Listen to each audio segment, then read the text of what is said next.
नमस्तेस्तु भगवन् विश्वेश्वराय महादेवाय त्र्यम्बकाय त्रिपुरान्तकाय त्रिकाग्निकालाय कालाग्निरुद्राय नीलकण्ठाय मृत्युञ्जयाय सर्वेश्वराय सदाशिवाय श्रीमान् महादेवाय नमः।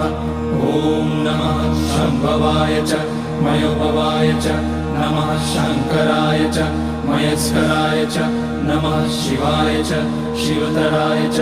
ॐ त्र्यम्बकं यजामहे सुगन्धिं पुष्टिवर्धनम् उर्वारुकमिव बन्धनान् मृत्योर्मुक्ष्यमामृतात्।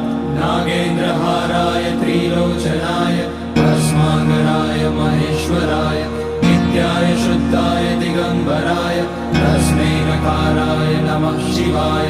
मन्दाकिनी सलिलचन्दन चर्चिताय नन्दीश्वर प्रणतनाथ महेश्वराय